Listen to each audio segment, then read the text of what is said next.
influenced by the West. For me, the inspiration was John Lennon and the Beatles, who, through their music, they shaped society. Worshipped in the East. 70 million kids just went totally crazy. And feared by their own government. I was sent like guards to beat me up, intelligence agencies tapping my phone. We're like musical gorillas. They've become the most famous celebrities in Pakistan. On your sash, are you gonna wash it? You're too cool. The band Junoon is rocking on the razor's edge of world politics. It's a war against fundamentalist Islam. Oh, excuse me. Prayer, charity, fasting, and the pilgrimage, that's fundamentalism. It's a side of Islam you've never seen before. Next, a VH-1 news special, Islamabad, Rockcity.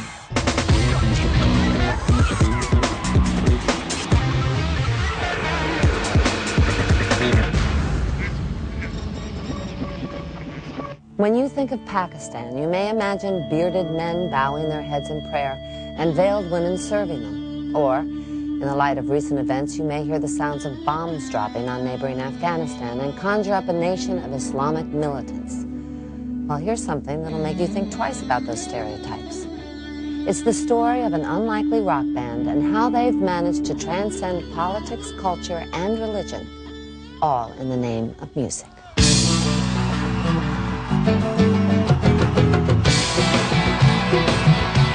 It's Saturday night in Karachi as Pakistan's biggest rock band takes the stage. As they do once or twice a month, Junoon is playing to a standing room crowd. Girls are going crazy. They've been called the U2 of Pakistan for their sweeping sound and social conscience. They've sold 5 million albums worldwide. They're superstars. And like most success stories, it didn't happen overnight.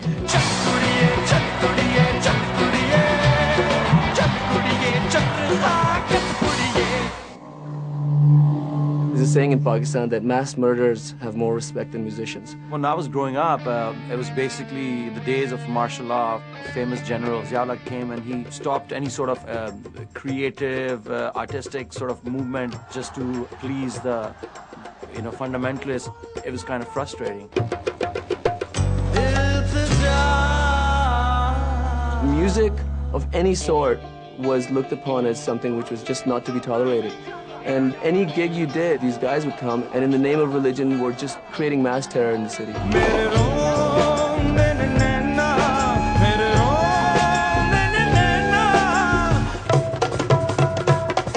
During the 80s, the U.S. government gave arms to Muslim rebels fighting the Soviet army in Afghanistan. Along with the guns came a flood of American pop culture. You see, even in Coca-Cola.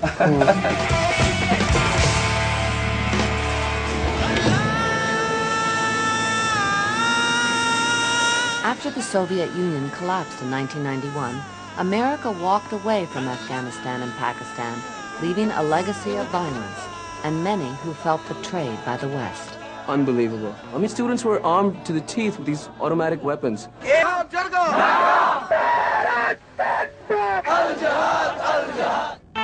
That anger spawned Osama bin Laden and the Taliban, but it also inspired musicians Salman Ahmed and Ali Azmat to offer an alternative.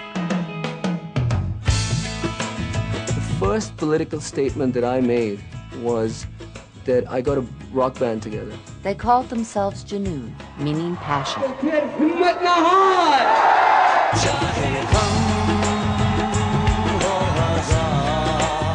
I wanted to sing about the social disparity, the violence of our society. I wanted to articulate those issues through music. Newspapers can't do it. The state television was controlled. Music was one way to subvert all that and reach people's souls.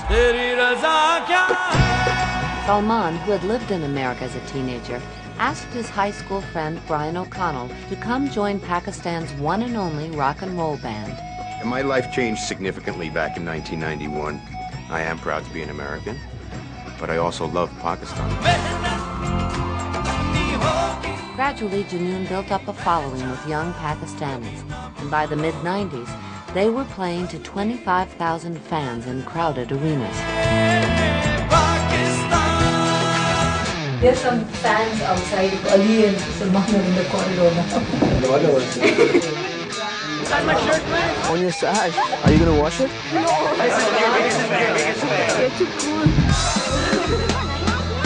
But as more and more lined up to hear them, the government began to feel threatened. I was sent like guards to beat me up, intelligence agencies tapping my phone, death threats. That stuff's been happening for so long. We're like musical guerrillas.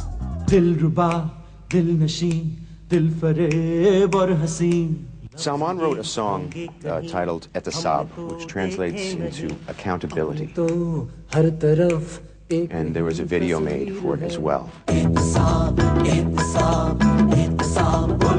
What that served as was kind of a mirror being held up to the politicians who were in office at the time, and they took it a little personally. The video mocked the corruption of Pakistan's ruling elite, notably Prime Minister Benazir Bhutto. One of her aides called me up. He said, "Are you committing suicide, Salman? Here we are. You know, we are the hand that feeds you, and you're biting us." And I said, "F you, motherfucker." When Junoon got themselves banned from state-run television in Pakistan, it was a total ban. It's not like a ban in the U.S. where Madonna gets one of her videos pulled from a cable channel. It's certainly much more difficult in Pakistan when you face that kind of censorship. Establishment was going a certain way for many years, and all of a sudden there's a youth platform. So the government clearly saw that as a threat. So yeah, out of like 11 years with Junoon, we've been banned for like 7. The ban made Junoon even bigger countercultural heroes. Soon, they were among the most popular celebrities in Pakistan.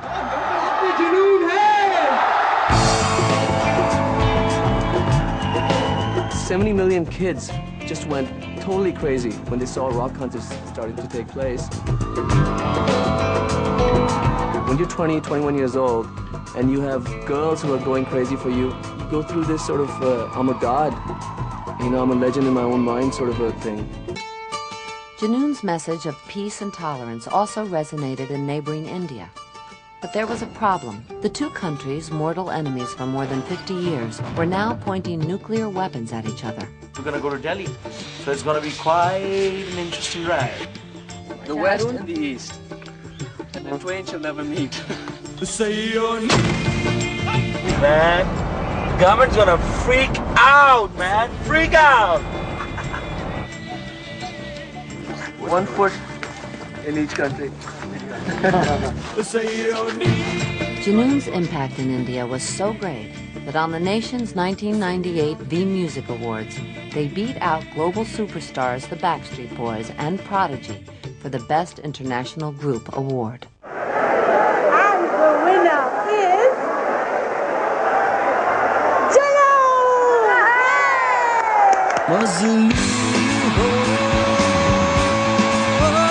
For us to go and be #1 on MTV India, you know, and totally take over that country by storm. A lot like how the Beatles came to America. But the difference was that America wasn't at war with England. There should be cultural fusion, not nuclear fusion. But on the same trip, Junoon ran into trouble when they loudly denounced the nuclear arms race. When you're an artist, you know, when you go play in America or, you know, anywhere in the world, or you play in India, you just basically, I have lost my nationality that way, you know. Back home in Pakistan, they were branded as traitors and charged with treason. The problem was not really nuclear disarmament. The problem was that Junoon had broken through in India. I went out and I challenged them. I said, okay, bring every interview, every statement that we made in the newspapers, put it on national television, which you control, and if the people of Pakistan decide that yes, we are traitors, we're willing to be hung for that.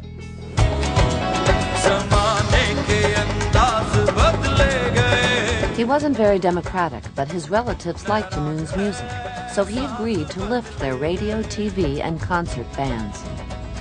General Qureshi se milna. कहते हैं कि सलमान अहमद कराची से.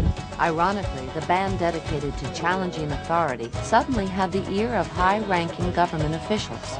We need 100 minutes airtime at 9:30. We do whatever we can in terms of subsidizing or anything else.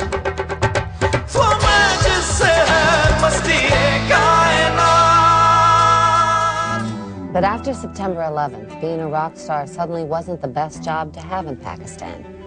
Junoon's world was about to change forever. Coming up, the band decides to help out in any way they can. We came to pay condolences to all the people who lost their lives in that terrible tragedy of September 11th.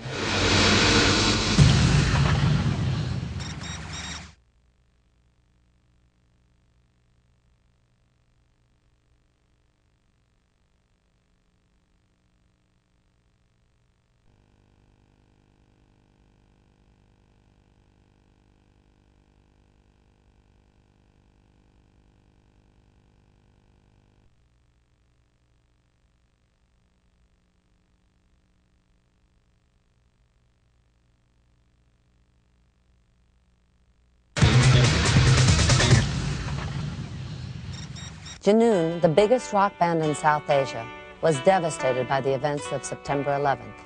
Because guitarist Salman Ahmad and bass player Brian O'Connell grew up here, the band has a deep and powerful connection to New York City.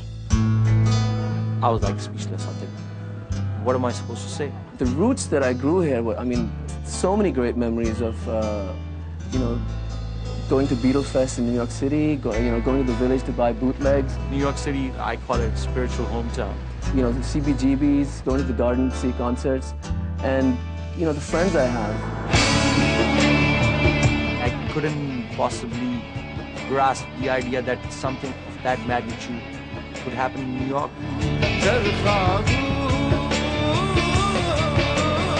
My brother-in-law is a New York City fireman, and he lost a lot of his colleagues in the rescue attempts. They were the first people down there, and they're the first people to go. As the world splits between East and West, the band members feel caught in the middle. In addition to the planes who were hijacked and the innocent victims, my religion was hijacked by these terrorists. And these terrorists only bow to the gods of hate, fanaticism, and bigotry. So it pisses me off.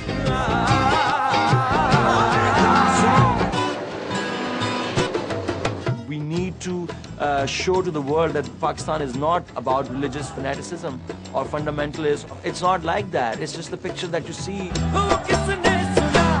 The band responds to the tragedy the only way they know how, by playing music for peace. All we are saying is give peace a chance. On October 9th, John Lennon's birthday, Junoon plays a benefit concert for Afghan refugees in Islamabad. For me, the inspiration was John Lennon and the Beatles, who, through their music, they shaped society. It was a rebellion, and that's what I believed in. You know, that music is the most subversive force on the face of the earth. It's a defining cultural moment, East meets West, a song from the Vietnam era being used to protest another war in South Asia. As Junoon cranks the volume and the fans rise to sing along, it may seem like a typical Western rock concert, but this crowd is made up entirely of women. In Pakistan, public gender mixing is seen as offensive, so to reach many of their fans, Junoon frequently performs at women's colleges.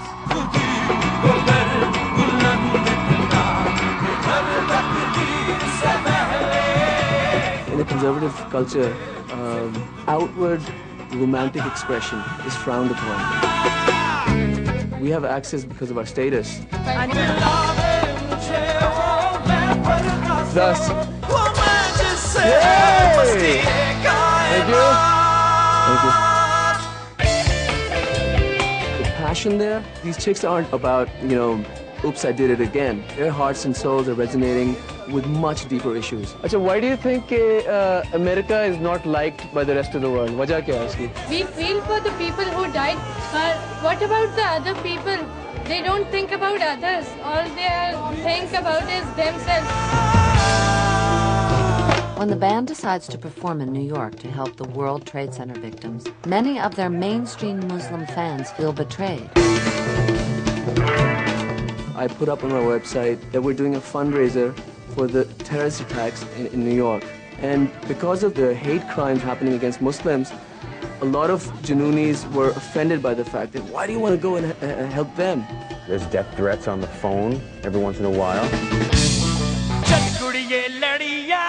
People do not understand the value of human life, the value of freedom. In late October, amid a flurry of death threats and anti-Muslim hate crimes, the band heads to New York. Right now, people are just like real quiet. The vibe is very, very cold, and that's very discouraging for me because it just breaks my heart.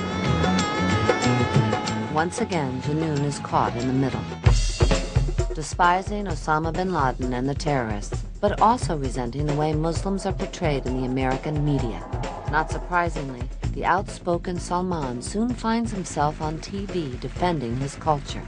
It's a war against fundamentalist Islam. Okay, excuse me. Now, I have something against fundamentalism. The reason I want to say this to you is because somebody like me won't be on the show that often.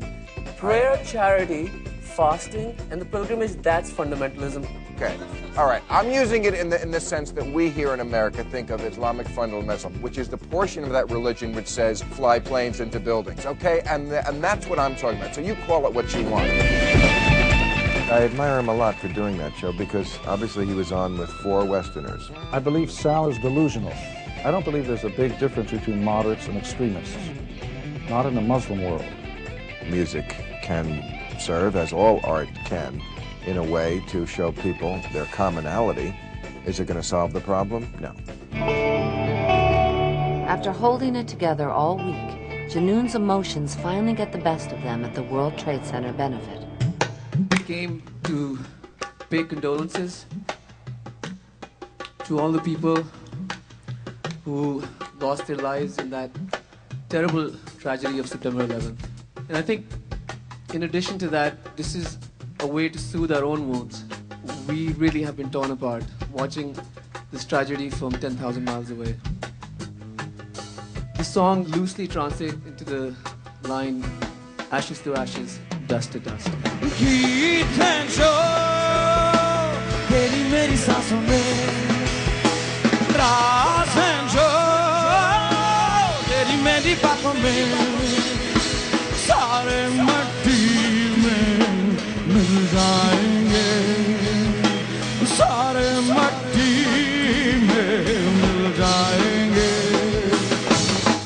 The irony of raising money for peace in a country where many see them as potential terrorists isn't lost on the members of Junoon. Time to raise the stakes at a history-making concert in New York City. Coming up, a sea of diplomats transformed by the power of rock and roll. Mr. Kofi Annan told us that the most hippest crowd in the UN audience. Come on, loosen up those ties.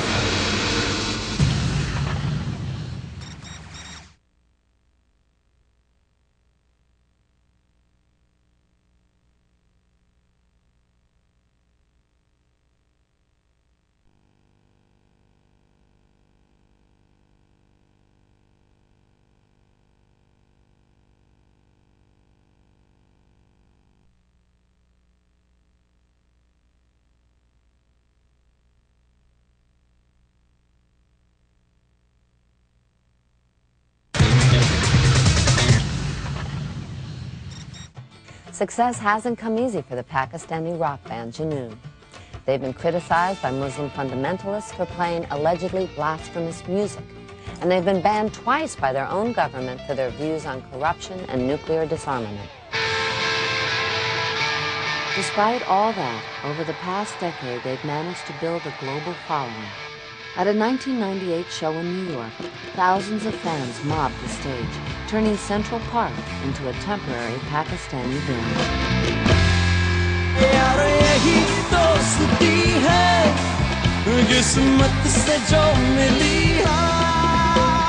Assalamu alaikum, New York!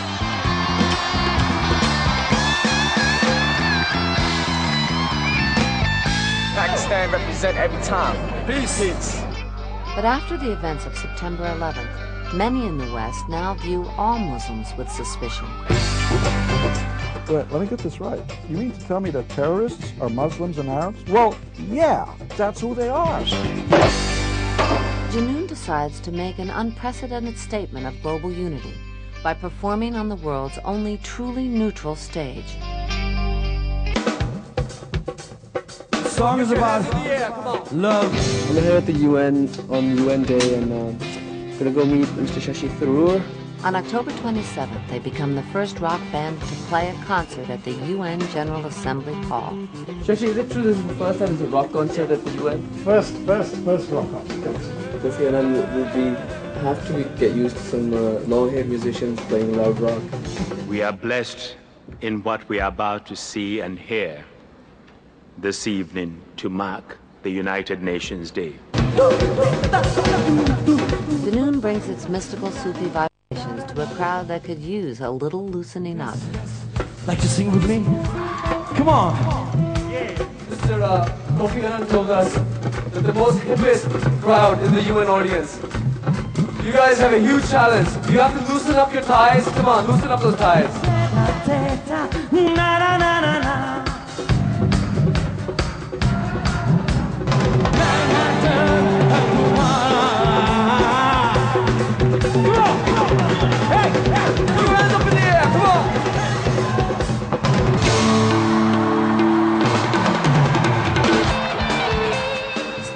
They've traveled 7,000 miles for.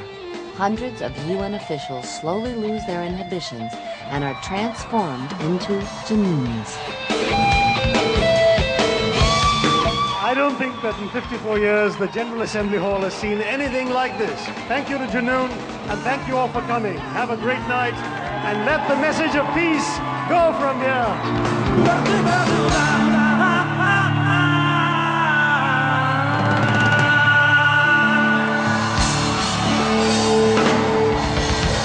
There's no peace, there's no solution.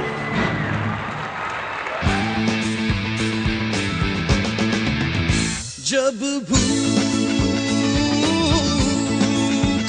नाचती गाती है और नफरत